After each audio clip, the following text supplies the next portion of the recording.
네, 안녕하십니까?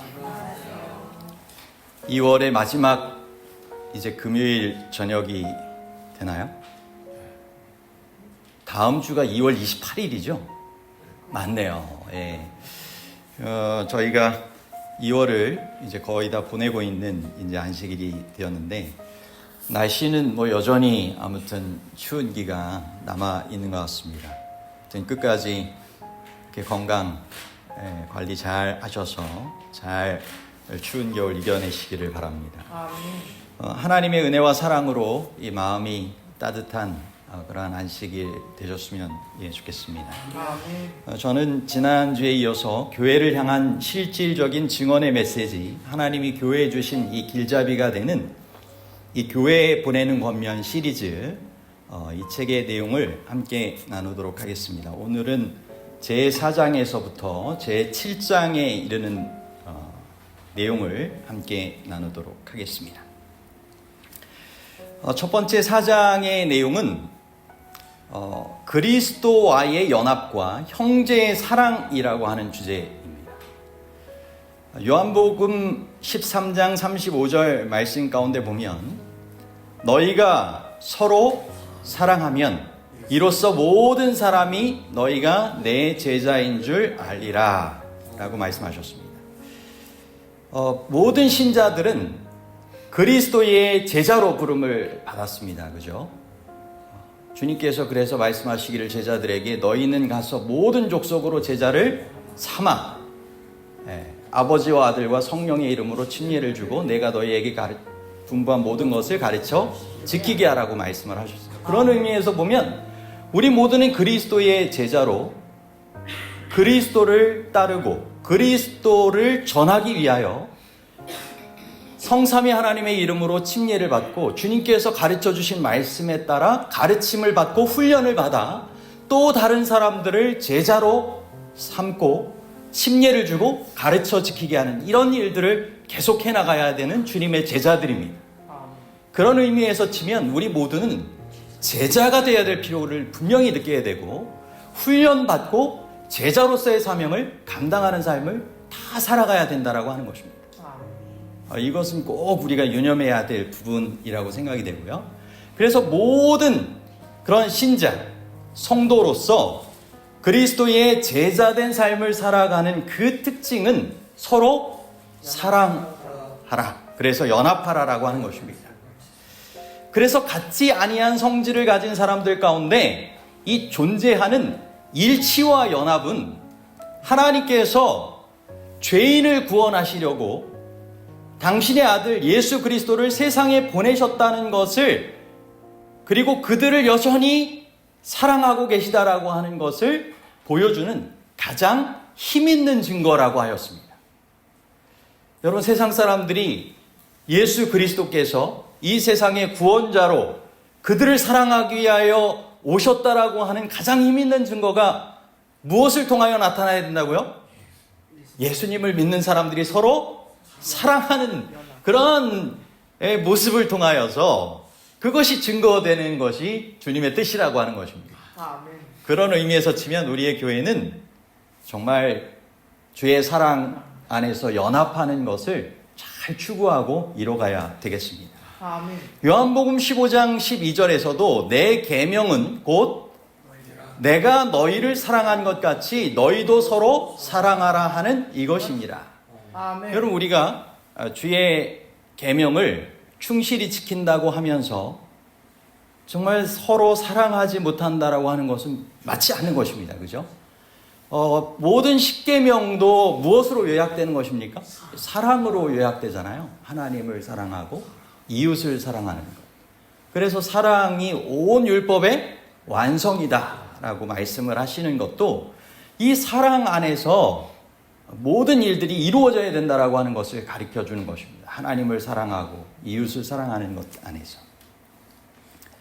그래서 연합과 사랑의 중요성을 저희가 생각을 해보면 하나님의 백성은 하나가 되어야 된다라고 강조하고 계시죠. 그래서 연합은 힘을 가져다 주고 분열은 약함을 가져온다. 사단은 분열을 통해서 성도들을 약화시키는 것입니다. 그래서 성령 강림 후에 제자들은 하나로 연합되었었습니다. 맞죠? 서로 누가 돕고냐 하다가 정말 성령 강림 이후에는 그 모든 것 다 뒤로 하고 주님을 높이며 다 겸손한 마음으로 하나로 연합되었죠. 그런데 시간이 지나면서 비판과 정죄가 서로 증가하게 됩니다. 그래서 오늘날도 교회 분열은 하나님의 사업에 지장을 심각하게 초래한다라고 하는 것입니다. 우리가 이 교회를 사랑하고 주님을 사랑한다면 더 함께 연합하여 주님의 뜻을 이루는 그러한 사랑 공동체를 이루어야 되겠습니다.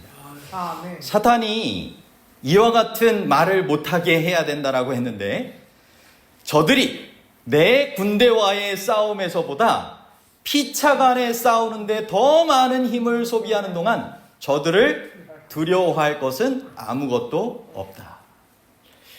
여러분, 우리가 누구와 싸워야 돼요?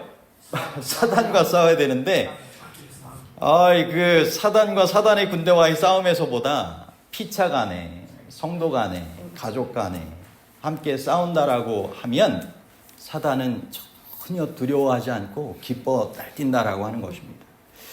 여러분, 실제 전쟁 중에 아군에 의하여 죽게 되는 경우들도 많이 있을까요? 네, 있어요. 좀 많아요. 그 기록의 조사들을 살펴보면 6.25 전쟁 때도 그렇고 모든 전쟁에 있어서 많은 희생자가 아군에 의하여 죽임을 당하는 그러한 사례들이 많이 나옵니다. 그런 의미에서 보면 우리는 정말 사단과 그의 군대, 적군을 대적해야지, 우리가 그렇지 않은 소모전을 하면 안 된다라고 하는 것입니다. 여러분, 교회 분열과 불화의 부정적인 영향이 전도의 능력의 약화, 교인 수의 감소, 지역사회에서의 부정적인 인식의 확대 등이 이루어지는 것을 우리는 보게 됩니다. 여러분, 일반 기독교, 개신교를 포함한 교회 문제들이 이와 같이 점점 대두되고 있죠. 개신교는 이제 청빙 문제가 있지 않습니까? 재림교회 안에도 어떤 면에서 미주교회라든지 이런 데서들은 그렇게 또 진행을 하기도 하는데, 청빙을 할 때 이제 교회 지도자가 바뀌는 가운데 이제 좀 의견들이 달라서 문제가 생기는 경우들이 계속 좀 왕왕 생기는 것입니다. 특별히 그 가운데 보면 이제 담임 목사의 세습 문제, 이 우리 교회 한국의 경우도 보면 이 명성교회가 그런 문제가 있었죠. 그래서 그 담임 목사님에서 새로운 목사님으로 바뀌었는데, 그 교회 실제 다니시는 분의 이야기를 저도 이제 전도의 대상자로 직장 동료분으로서 이제 소개해 준 분이 계셔가지고 저도 지속적인 만남을 그분과 계속 가졌었어요. 그런데 그분은 이제 장로로서 이제 직함을 받을 만한 기회가 있었는데도 불구하고 개신교회에서는 왕왕 그렇게 있잖아요. 좀 돈을 이렇게 요구를 한다든지, 아니면 의례적으로 또 그렇게 되면 이제 담임 목사님이나 이런 이제 하고자 하시는 바에 늘 이렇게 좀 순응하고 이렇게 함께 따라야 되는 그런 면이 언론인 입장에서, 특별히 또 이런 그리스도인의 신앙적 양심을, 순수함을 강조하며 생각하는 이분 입장에선 맞지 않다 생각을 해가지고 그 일을 고사하시면서, 이제 장로 직함을 받기를 고사하시면서 좀 교회하고는 좀 소원해진 그런 분이셨습니다. 근데 이분도 이야기하시기를, 이제 새로운 이제 아들 목사님으로 바뀌고 나서 아무튼 교회에서의 반응이 점점 좀 안 좋아지는 그런 내용들이 있었다고 하시더라고요. 설교도 그렇고 여러 가지 면에 있어서. 그래서 아마 그 교회에서도 많은 숫자가 줄게 되는 그런 일들이 있었고요. 또 재정적인 문제, 또 예배 형식의 문제, 교리적인 다툼의 문제, 그리고 교회 안에서는 우리가 성경적으로도 보면 일치와 연합이 중요한데도 불구하고 성경 안에서 너는 바울에게 속했냐, 나는 아볼로에게 속했냐, 이렇게 하는 것처럼 서로 이렇게 뭔가 타당이 지어지는 것과 같은 그런 문제들이 왕왕 생길 때 서로 용납하지 못하는 것 때문에 교회가 점차적으로 나약해지고 문제가 생기는 경우들이 있는 것입니다. 근데 역사적으로 연합을 통하여 강력한 힘의 역사를 경험하게 된 그러한 일들도 있습니다. 그것들을 살펴보면 이 1904년도에 이 웨일즈에서 일어난 대부흥운동은 성도들이 연합하여 함께 지금 기도하면서 교회가 하나가 되어야 된다라고 하는 것을 강조하면서 그렇게 했을 때 정말 이 일을 통하여 수많은 사람들이 회개하고 신앙으로 돌아오고 세계적으로도 확산된 놀라운 그러한 부흥의 역사가 되었다라고 하는 것입니다. 재림교회 안에도 저희는 2024년 작년도에 파푸아뉴기니 재림교회 대규모 전도 운동을 좀 생각을 해볼 수 있겠습니다. 기존에 한 30만 명 있던 교회에서 작년에 대규모의 연합 전도회를 통하여 배의 숫자가 늘었어요. 30만 명 이상이 침례를 받은 것입니다. 그런데 그 전도회를 위하여서 많은 사람들이 함께 합심하여 기도하고 헌신하는 그런 일들이 있지 않았겠습니까? 저 오랜 기간 정말 함께 연합하면서 헌신하고 했던 그런 것들이 있었고 그 기간 동안 특별히 더욱더 그와 같은 일들을 이루어 나갔을 것입니다. 여러분, 우리 안에도 이와 같은 연합의 강력한 그러한 힘을 좀 경험하게 되었으면 좋겠습니다. 서로 비판보다는 사랑을 하게 되는 그러한 삶을 함께 잘 실천하면 좋겠죠? 아멘. 그리고 연합과 화합을 위한 기도와 또 그렇게 서로를 격려하고 지지하는 그러한 좀 모임과 분위기를 만들어갈 필요가 있는 것 같습니다. 그죠? 그리고 신앙 공동체에 적극적인 참여로 서로 함께 협력하고 봉사하는 일들이 필요할 것입니다. 여러분, 우리가 주님께서 원하시는 것처럼 하나됨을 통하여 하나님의 능력을 경험하게 될 수 있도록 오순절 그 성령의 역사를 우리 또한 경험할 수 있도록 사랑의 영 허락하여 주시도록 함께 기도하실 수 있게 되기를 바랍니다. 아멘.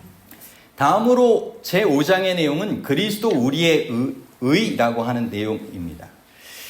여러분, 우리는 살아가면서 끊임없이 뭔가를 노력하고 성취해야 하는 세상 가운데 살아가고 있습니다. 근육을 키우기 위해서는 운동을 좀 하든지 하게 되고요. 또 직장에서도 성과를 내기 위하여 부단히 애를 쓰면서 노력을 하기도 하고, 학문적으로 뛰어난 성취를 위하여 또 공부하고 막 연구하다가 어떤 분들은 심지어 이렇게 목숨까지 잃게 되는 그런 이야기들도 듣고 보기도 하였습니다. 근데 여러분, 그만큼 정말 그와 같은 노력이 상당히 중요하다라고 하는 것을 믿고 그렇게 행하는데, 우리에게 있어서는 주님께서 베풀어 주시는 이 구원의 부분에 있어서 우리가 생각해야 될 부분은 인간의 노력으로는 구원에 이를 수 없다라고 하는 것입니다. 우리의 구원은 오직 예수 그리스도의 의로 이루어진다라고 하는 것이죠. 그래서 이사야 64장 6절에 우리의 의는 다 더러운 옷 같으며, 그래서 인간의 행위로는 결코 하나님의 의에 이를 수 없다라고 하는 것을 알려주고 계십니다. 많은 사람이 선한 행위를 통하여 하나님께 또 사람들에게 인정받으려고 할 수 있겠지만 구원은 오직 믿음으로 가능하다라고 하는 것을 우리에게 알려주고 있는 것이 에베소서 2장 8절이죠. 너희가 그 은혜로 인하여 믿음으로 말미암아 구원을 받았나니. 아멘. 그래서 정말 예상치 못한 복음을 우리가 경험을 하게 되는 것입니다. 주님께서 주님 안에서의 의를 경험하는, 그래서 그리스도의 의를 온전히 의지함으로 진정한 평안을 경험하라고 우리에게 초청하고 계시는 것입니다. 로마서 1장 17절에 오직 의인은 믿음으로 말미암아 살리라. 하박국서에서도 나오는 그런 내용이고 성경적인 원칙을 우리에게 알려주고 있는 말씀이죠. 그래서 우리는 예수님을 우리의 유일한 의요, 소망으로 삼아야 된다라고 하는 것입니다. 아멘. 예수님의 의를 믿는 자는 멸망하지 않는다라고 말씀하고 있는 것이죠. 그래서 사탄에게 이렇게 이야기하라고 하는 것입니다. 너는 속절없는 상태에 있으므로 하나님의 축복도 받을 수 없다라고 이야기할 때 예수님을 높이면 나에게는 부활하신 구주가 계신다. 나는 그분을 믿는다. 그분께서는 나를 난처한 처지에 빠지도록 결코 버리지 않으실 것이다. 나는 그분의 이름으로 승리한다. 그분은 나의 의이시며 나의 기쁨의 면류관이시다. 아멘. 그래서 그리스도의 의를 지속적으로 바라보며 주장하며 나아가는 것이 모든 신자들의 신앙생에 있어서 시작부터 끝까지 이루어져야 되는 일이라고 하는 것입니다. 아멘. 이 일에 대하여 우리가 중심적으로 생각해 볼 수 있는 인물이 마르틴 루터라고 하는 이 종교개혁자입니다. 그는 의인은 믿음으로 말미암아 살리라라고 하는 이 깨달음을 갖게 되죠. 그가 사실 유망한 법학도로서의 학업을 이어가던 중에 거센 이 폭풍우와 벼락을 만나게 됩니다. 근데 그 벼락 번개치는 것을 통하여서 심각한 이 공포를 느끼면서 그가 이 땅에서의 삶에서 뭔가 성공하는 것보다 영원한 삶을 위하여 살아가면 좋겠다라고 생각하며 수도사의 길을 걷게 됩니다. 그런데 그 당시에 이제 수도의 길은 이 철저한 그러한 이 고행을 통하여서 자신의 그러한 죄를 자백하고 용서받기 위하여 그렇게 애쓰는 그러한 일들을 했던 것이죠. 금식하기도 하고 또 몸을 채찍질하기도 하고 심지어는 이 로마를 순례할 때 성 계단이라고 해서 그곳을 무릎으로 기어 오름으로 죄사함을 받기 위하여 그처럼 수고하기도 했다라고 하는 것이죠. 저도 군대에서 이 얼차례를 받은 적이 있었는데 저는 사실 큰 사고를 친 게 아니에요.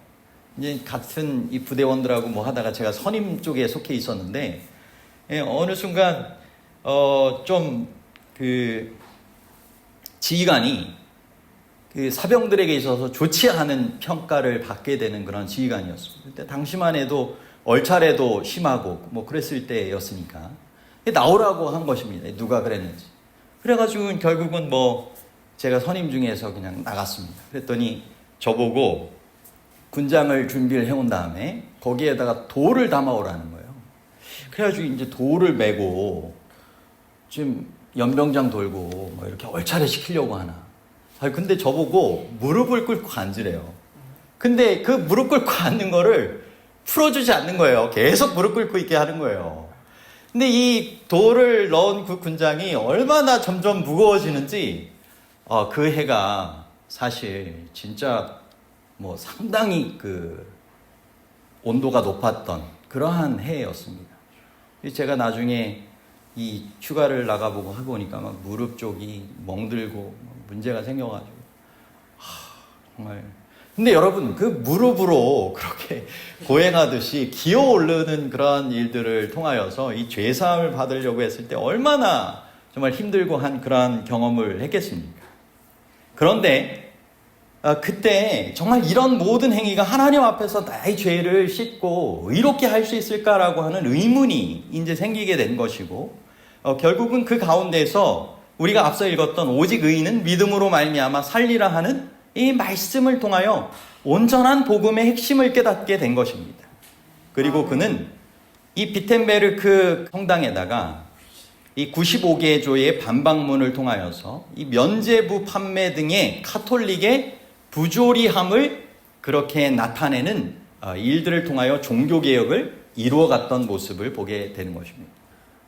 여러분 오직 믿음으로 라고 하는 이 종교개혁의 정신은 오늘 이 시대에도 우리에게 전달되었고 유지되어야 할 아주 신앙의 중심적인 내용이 되는 것이죠.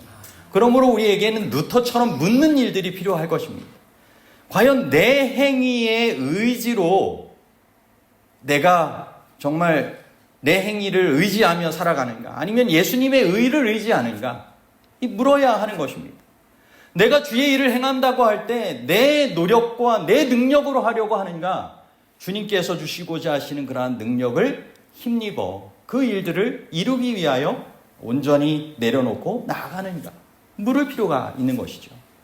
그리고 우리 스스로는 의롭게 될 수 없고 우리의 연약함을 주님 앞에 온전히 고백하며 하나님의 은혜 안에서 담대히 믿음으로 나아갈 필요가 있다라고 하는 것입니다. 그리고 예수님의 의 안에서 참된 자유를 누리게 될 필요가 있고 그 가운데 또 다른 이들에게도 용납해 주는 그러한 사람들이 필요할 수 있겠죠. 서로의 부족을 정죄하기보다 예수님의 의 안에서 내가 용납받은 것으로 자유함을 누릴 뿐만 아니라 다른 이들도 용납해 줄 수 있는 그러한 삶이 필요하다라고 하는 것입니다. 여러분, 주님께서 주시고자 하시는 그러한 은혜와 의의 선물을 감사함으로 받아 누리시고 그 안에서 성장해가는 삶을 살아가실 수 있게 되기를 바랍니다. 아멘.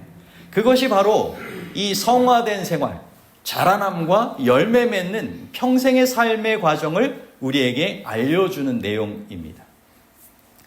이 6장의 내용이 바로 그 내용이죠. 데살로니가전서 5장 23절 말씀에 보면 평강의 하나님이 친히 너희로 온전히 거룩하게 하시고 내가 거룩하니 너희도 거룩하라 말씀하신 주님께서는 우리를 친히 거룩하게 만들어 주실 수 있는 분이시고 그렇게 해주기를 원하시고 계시다라고 하는 것입니다. 그래서 주님의 그러한 뜻 안에서 주님의 능력 도우심 안에서 이런 성화의 삶을 단 한순간이 아니라 평생 지속되는 과정으로 우리가 살아가야 된다라고 하는 것이죠. 그래서 믿음과 실천을 통하여 하나님과 가까워지는 이런 과정의 삶을 살아가라고 초청하시는 것입니다. 근데 이 모든 것이 다 우리를 사랑하셔서 우리에게 무엇을 주셨어요? 자유의지, 선택권을 주신 거예요. 그래서 우리가, 저는 이 그림을 좀 보면서 어떤 생각을 하게 되냐면 예수님의 그 인자하신 모습을 이렇게 좀 바라보고 계속 묵상하며 자라갈 때 어느 순간 우리도 예수님을 닮은 품성으로 변화되고 다른 이들이 우리의 모습 가운데 예수님을 발견하게 되는 작은 예수로서의 삶을 살게 되길 주님께서 원하시는 건 아니겠습니까? 아멘. 정말 예수님의 손과 발이 되어 정말 예수님의 그러한 사역을 행하기를 주님 원하시는데 여러분, 큰 바위 얼굴 있지 않습니까? 큰 바위 얼굴.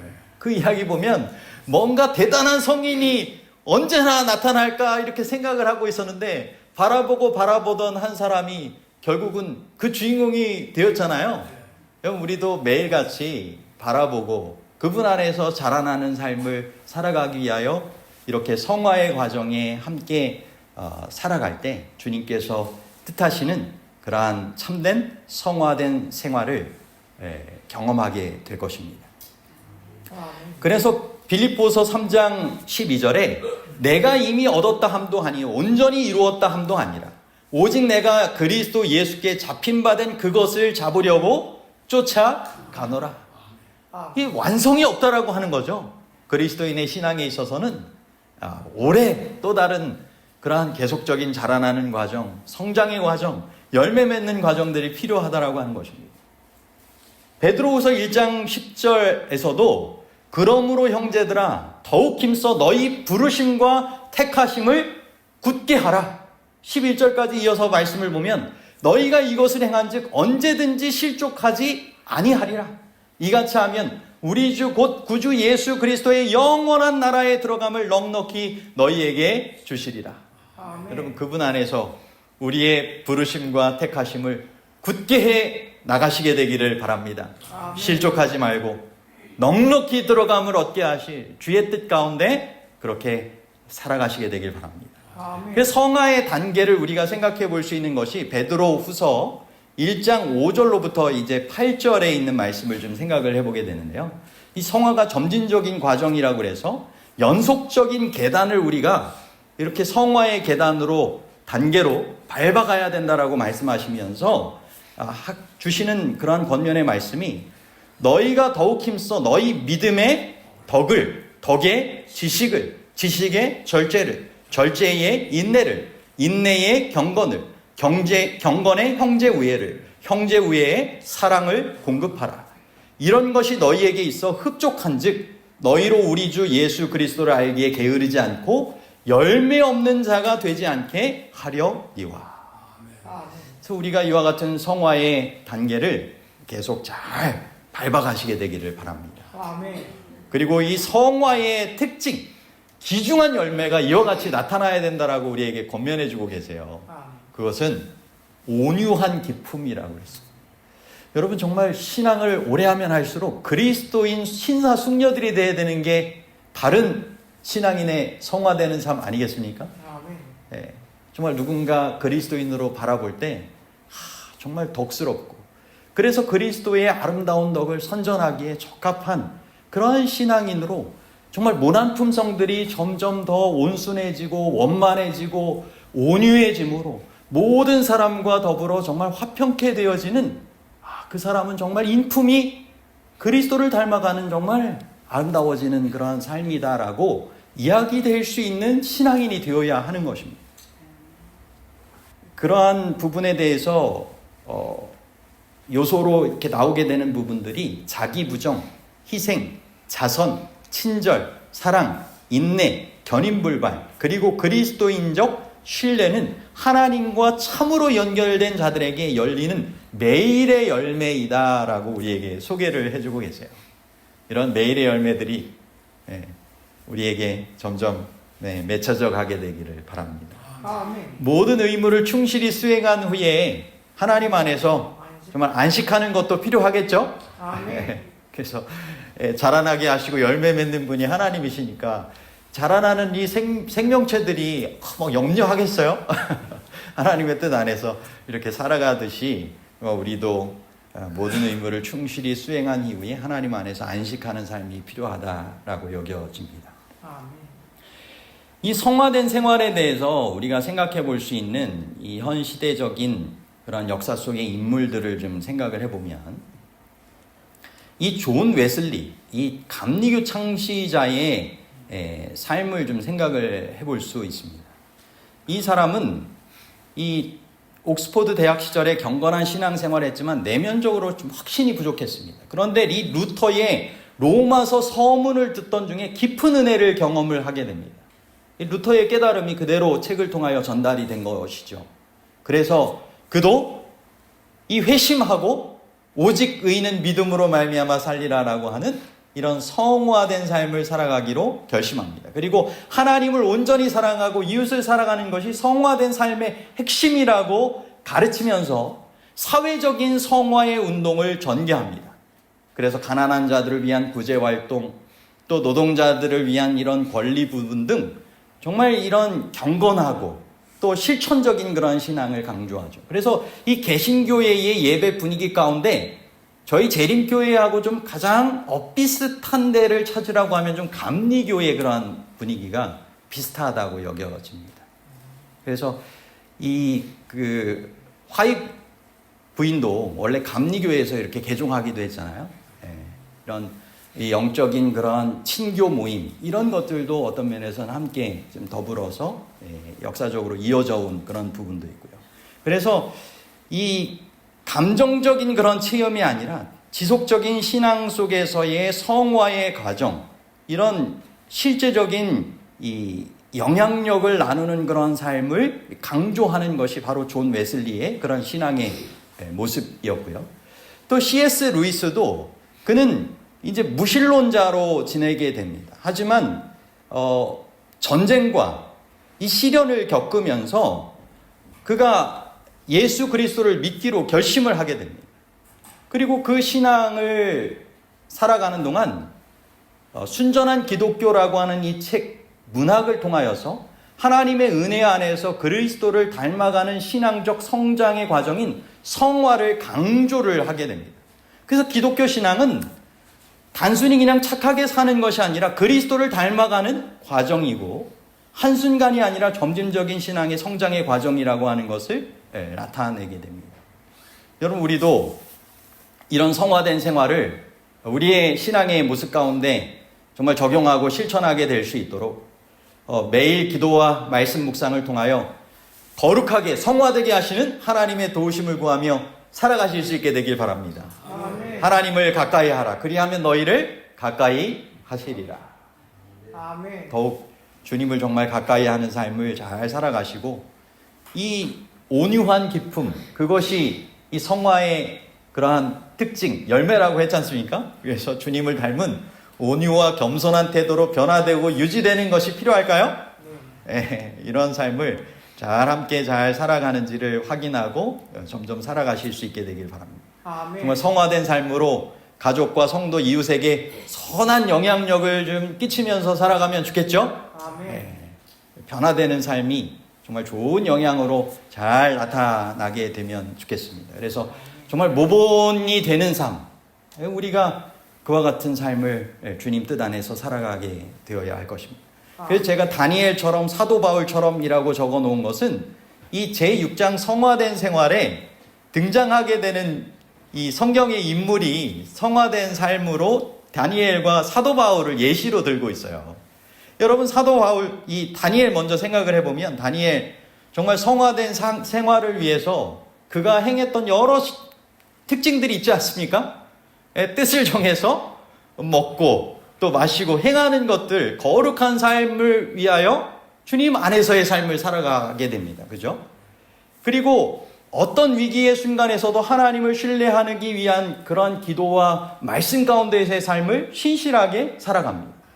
그리고 담대하게 그것을 하나님과의 깊은 관계를 통하여서 이방인 앞에서도 담대하게 그것을 증거하는 그리스도인으로서의 삶을 살아가게 되었던 것이죠. 사도 바울도 예수님을 만나고 회심한 이후에 자신이 여전히 정말 회개할 죄인이라고 하는 것을 고백하면서 정말 매일의 훈련과 실천을 통하여서 더욱더 주님 안에서 자라나는 삶을 살아가기로 결심하죠. 그래서 끝까지 충성되고자 했던 그런 삶을 살아가면서 주님께서 마침내 마련해 주신 영원한 의의 면류관을 그가 확신하면서 선한 싸움을 다 싸웠다라고 고백했던 것입니다. 오늘 우리에게도 이런 선한 싸움을 다 싸우고 예비된 의의 면류관을 정말 더욱 바라볼 수 있는 우리의 성화된 생활이 되시게 되기를 바랍니다. 아멘. 다음으로 제7장은 그대들이 해야 할 일입니다. 중요한 것으로 나와 있는 내용이 이 복음 전파에 대한 내용입니다. 이것은 모든 신자의 사명이라고 하는 것이죠. 예수님께서 마지막으로 말씀하신 내용, 마가복음 16장 15절에 너희는 온 천하에 다니며 만민에게 복음을 전파하라. 아멘. 교회 증언 9권 117쪽 내용이 교회에 보내는 이 권면 7장에도 나와 있는데, 이 땅의 하나님의 사업은 우리 교인을 망라한 남녀들이 사업을 위하여 규합하여 목사들과 교회 직원들과 함께 저희의 노력을 연합시키기 전에는 결코 마칠 수 없다라고 기록하고 계십니다. 여러분, 우리가 여기에 나온 것처럼 하나님의 사업을 함께 연합하여 마쳐야 되지 않겠습니까? 아멘. 그 일을 위하여 누가 필요하다고요? 목사들과 교회 직원들과 우리 교인들, 남녀들이 하나님의 사업을 위하여 다 함께 그렇게 연합하여서 협력해야 된다라고 하는 것입니다. 여러분, 신자는 세상의 빛과 소금으로 부름받은 건 맞죠? 교회의 빛이 아니라, 가정의 빛이 아니라 세상의 빛과 소금이 되어야 된다라고 하셨어요. 동네가 숨기우지 못할 것이다. 요한복음 15장 7절에서도 너희가 내 안에 거하고 내 말이 너희 안에 거하면 무엇이든지 원하는 대로 구하라. 그리하면 이루리라. 그래서 주님 안에 함께 거하는 삶의 모습들을 통하여서 주님을 드러내고 정말 주의 능력을 나타내는 그러한 삶을 살아가야 된다라고 말씀하고 계시는 것이죠. 그래서 그분과 연합하기 위해선 그분을 찾고 그래야 만나는 그러한 삶을 살아가게 되는 것 아니겠습니까? 정말 빛을 전하기 위해서는 빛을 받아야 되겠죠?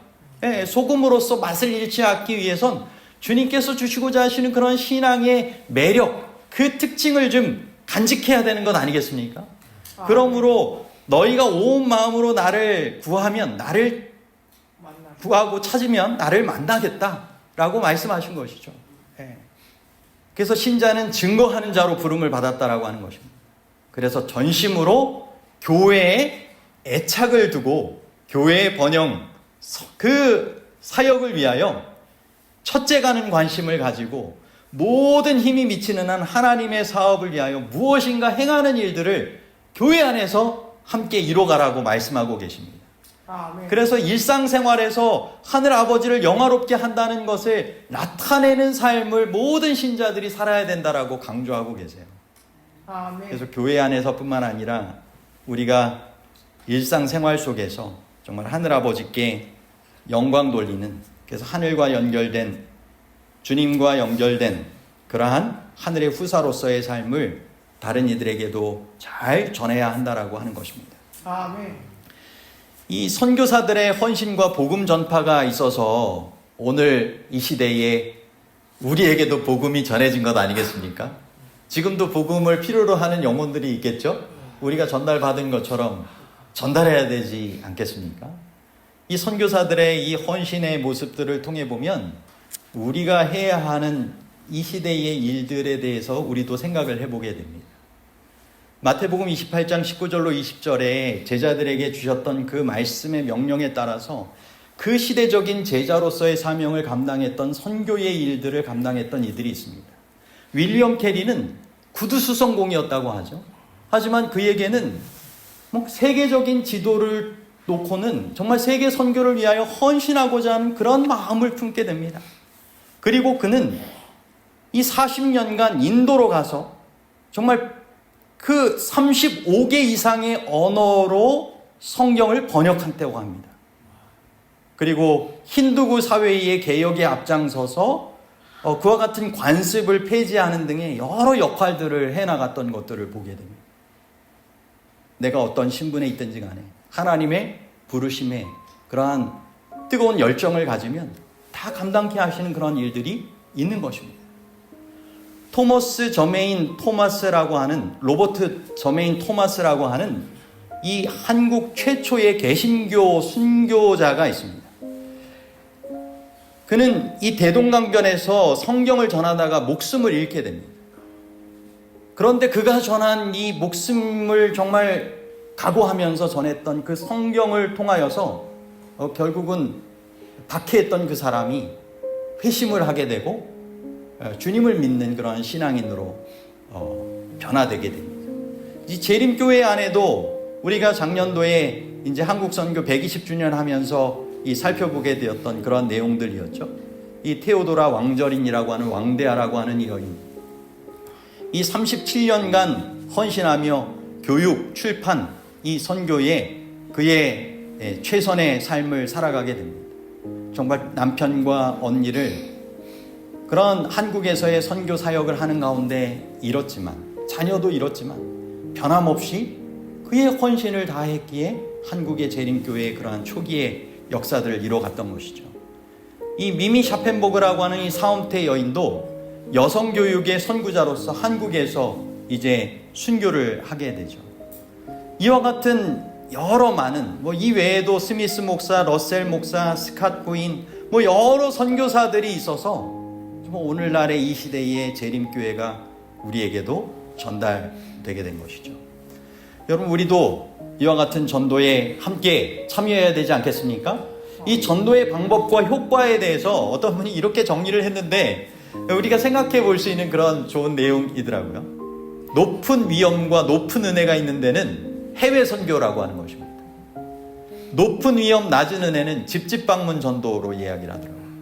낮은 위험, 낮은 은혜는 전도지 배포. 낮은 위험, 그러나 높은 은혜, 이거는 섬김의 전도라고 합니다. 그래서 우리가 정말 섬김으로 전도하고 그리스도의 방법대로 그렇게 마음을 열고 그 가운데 사랑과 진리를 전할 때 주님께서 원하시는 그러한 은혜를 함께 나누는, 복음을 함께 나누는 그런 삶을 살아갈 수 있게 된다라고 하는 것이죠. 그럼 우리는 어떻게 복음을 전해야 할까요? 작은 실천이 하나님의 나라를 확장하는 일에 힘이 될 수 있고, 언젠가 하는 것이 아니라 지금 바로 내가 주의 부르심에 따라 함께 동참하는 그런 일들이 필요하겠죠? 매일같이 그와 같은 이 신앙의 삶을 함께 더불어 살아가실 수 있게 되기를 바랍니다. 아멘. 오늘 교회 보내는 권면 시리즈 제4장부터 제7장까지의 내용을 함께 나눴습니다. 주님께서 우리를 사랑하셔서 권면해 주시는 그러한 말씀에 따라서 함께 주의 뜻 가운데 잘 거하시고 생애하실 수 있는 우리 모두의 생애가 되시기를 간절히 바라며 말씀을 마치도록 하겠습니다. 아멘.